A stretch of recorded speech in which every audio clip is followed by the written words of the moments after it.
It started with the late-night phone calls. That's how I first knew something wasn't right with Katie. We hadn't lived together in years. She had her own place and I had mine, but we were still close, as sisters should be. Katie and I shared everything growing up, our deepest secrets, our greatest fears, and every stupid mistake we ever made. But ever since she moved into that old house, our childhood home after she inherited it, things started changing, slowly at first. Almost like a shadow creeping across a room as the sun sets. I didn't think much of it when she told me she was moving back into the family house. After all, it was rent-free, and she'd recently lost her job. Seemed like a smart move. The house was just far enough outside of town to give her some privacy, but close enough to keep in touch. The phone calls, though, started becoming strange. Katie always called me late at night, sounding more and more tired with each call. She complained about how she couldn't sleep, about how the house felt off. It was cold even in the middle of summer. The creaking of the old floorboards didn't bother her at first, but then she told me there were noises, footsteps in the middle of the night, whispering voices that didn't belong to anyone in the house. I laughed it off at first, told her she was just hearing the wind, or maybe the house settling. But after a while, her voice started to change. It wasn't just her words, it was the way she sounded, distant, like something had hollowed her out from the inside. "Katie, you're just stressed. I'll come visit this weekend. Maybe we'll figure it out together," I said, trying to calm her. But deep down, I was worried. That weekend came fast, but not fast enough. As I pulled into the driveway, the old house loomed over me like it always had. It was a 2-story Victorian with faded blue paint, peeling off the wooden siding, and vines creeping up the sides like the house was slowly being consumed by nature itself. The windows, once bright and clean, were now dark and cloudy. I knocked on the door, and after a few moments, Katie opened it. She looked terrible. Her skin was pale, almost translucent, and dark circles hung under her eyes like bruises. She had always been a light-hearted person, full of energy and laughter, but now her face was void of any expression. Her once shiny brown hair was matted and dull. "Katie, are you okay?" I asked, my voice filled with concern. "I'm fine," she mumbled, turning and walking back inside without looking at me. The way she moved was off, slow and rigid, like she was being controlled by something outside of herself. The house was as cold as she had described, but the chill in the air wasn't the worst part. There was a heaviness to the place. It felt suffocating, like the walls were pressing in, silently watching. The smell of something rotting lingered in the corners, but no matter how much I tried to locate the source, I couldn't find anything. "I haven't been feeling well," Katie admitted after a long, uncomfortable silence. I glanced at her, noting the way her hands trembled as she clutched her cup of tea. I sat across from her at the kitchen table, my heart pounding. Something was wrong, really wrong. "I think the house is messing with me," she whispered, her eyes darting to the doorway as though expecting someone or something to walk through. "What do you mean?" I asked, trying to keep my voice steady. "I hear things. At night I hear footsteps upstairs. I'm the only one here, but it sounds like someone's walking back and forth in the hallway, and sometimes I wake up in different rooms." I felt a chill run down my spine. "What do you mean, wake up in different rooms?" "I'll go to bed, and I'll wake up in the living room or the kitchen. I don't know how I get there. I don't remember walking. I don't remember anything." Her voice cracked at the end, and I reached out to take her hand.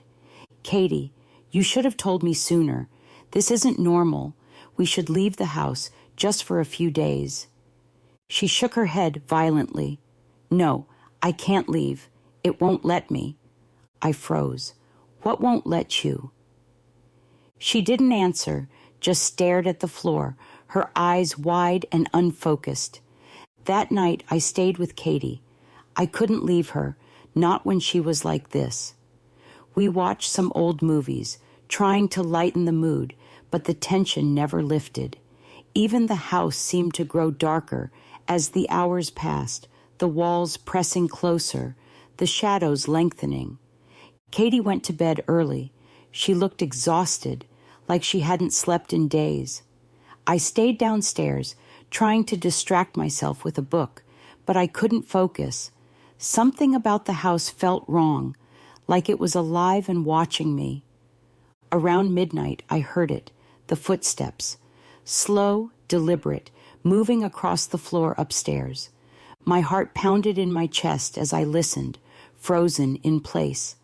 I wanted to believe it was Katie, but deep down, I knew it wasn't. The sound was too heavy, too deliberate. I crept up the stairs, my breath coming in short gasps. The footsteps stopped as I reached the top, and the hallway was silent, dark. Katie's door was open just a crack, and I pushed it open slowly. Katie? I whispered, my voice shaking. She was lying in bed, but something was wrong. Her body was rigid, her arms stretched out unnaturally, her head tilted at an odd angle. Her eyes were wide open, staring blankly at the ceiling. Katie! I rushed to her side, shaking her shoulders, but she didn't respond. Her lips moved, but the words that came out were not her own. They're coming, she whispered, her voice low and guttural. They've always been here. I stumbled back, my heart racing. Katie, snap out of it. But she just lay there, her body frozen, her mouth moving in whispers. Her eyes, those weren't her eyes anymore. They were cold, empty, like something else was looking out of them. I ran out of the room panicked. I didn't know what to do. I thought about calling 911, but what would I tell them?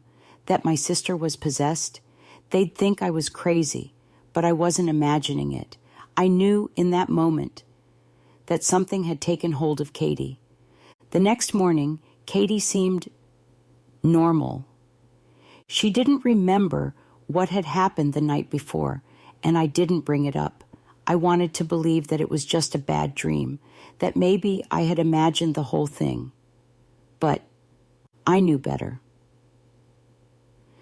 Over the next few days, things got worse. Katie's mood shifted constantly. Sometimes she was the sister I knew, quiet, tired, but still herself. Other times she was someone or something else entirely. She'd stare at me with those cold, lifeless eyes, whispering things I couldn't understand. Her voice would change, deep and guttural, like something was speaking through her. One night, I woke up to find her standing at the foot of my bed, her eyes wide, her mouth twisted into a cruel smile. "They're waiting for you," she said, her voice thick and raspy. "They want you too." I jumped out of bed, my heart racing. "Katie, stop. You're scaring me." She just laughed, a low, hollow sound that didn't belong to her. I tried to grab her, to shake her out of whatever trance she was in, but she shoved me away with more strength than she should have had. I stumbled back, crashing into the dresser. Her eyes never left mine, and in them I saw something dark, something ancient and malevolent. It wasn't Katie anymore. It was something else. That's when I knew I needed help. I couldn't save her on my own. I went to the only person I thought could help, a local priest, Father Matthews. He had always been kind to my family when we were younger, and I remembered hearing stories about him performing exorcisms. At this point, I was desperate enough to believe anything. I told him everything, sparing no detail. The footsteps, the whispers, Katie's strange behavior, the way she would speak in voices that weren't hers. Father Matthews listened quietly, his face grim. "This sounds like a possession," he said finally, his voice low and serious. "I've seen it before." I felt a chill run down my spine. Hearing him say it out loud made it real, and I wasn't sure I was ready to face it. "I'll come to the house tomorrow," he said, "but I need you to be prepared. Possessions like this, they're not easy to fix. The spirit inside your sister, it's powerful." I nodded, feeling numb. I didn't want to believe it, but deep down, I knew he was right. Something had taken control of Katie, and it wasn't going to let her go easily. Father Matthews arrived the next day, dressed in his usual black cassock, but there was something different about him this time. He didn't waste any time. There was a look in his eyes that told me he knew this was serious. He walked into the house like he had done it 1,000 times, a quiet authority in his movements. He had brought with him a small leather bag containing his tools, holy water, a crucifix, and a Bible. Katie was sitting at the kitchen table when he arrived, her head bowed, her body slumped like she hadn't slept in days. But as soon as Father Matthews stepped into the room, she looked up sharply, her eyes narrowing in on him.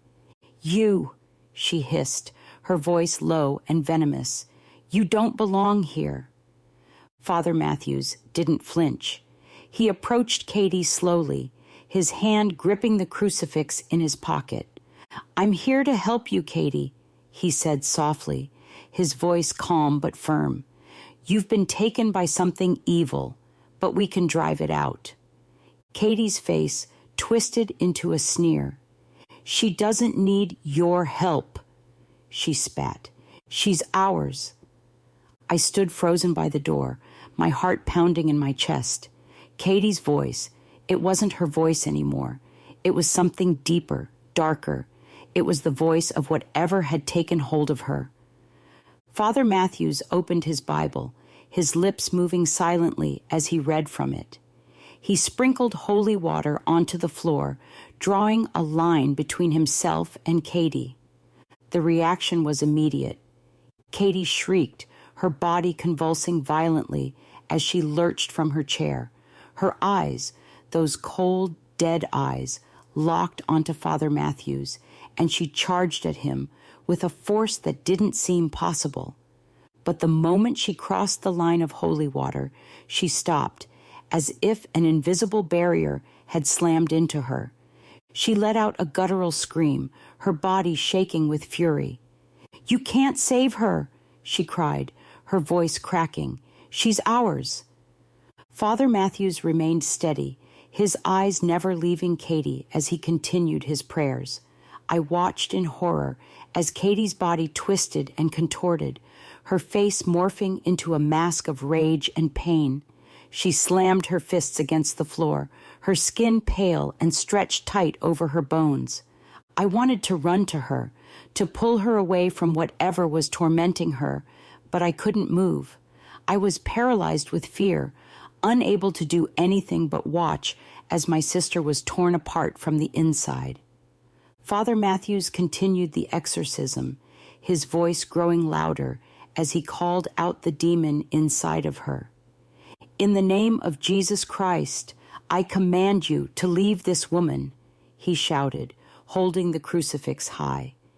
Katie let out another scream, her body writhing on the floor, her eyes rolled back in her head, and for a moment I thought she was going to die.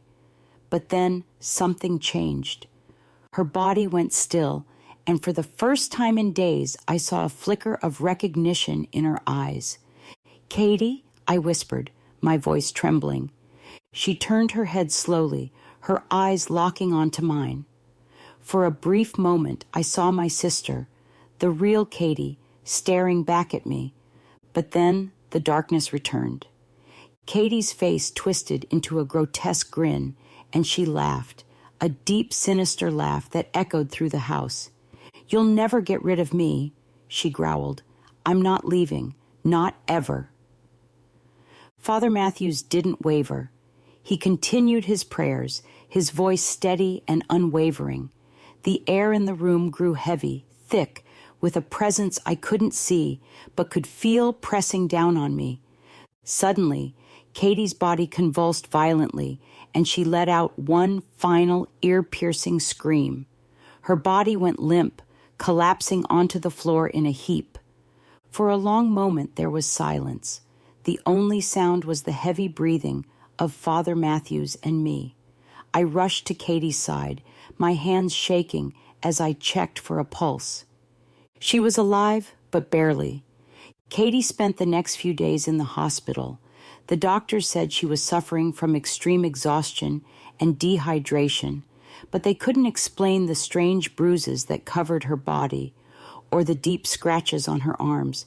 They told me she would need time to recover, but they didn't know what really happened. How could they? When she finally woke up, she didn't remember anything. Not the possession, not the exorcism, nothing. She was weak, but she was herself again. The darkness that had taken hold of her was gone. But even now, months later, I can still feel it. The house is quiet again. The footsteps and whispers are gone. But there's something lingering in the air, a coldness that never truly leaves. Sometimes I wake up in the middle of the night and hear a faint voice whispering in the dark. They said it was over, but deep down I know it's not.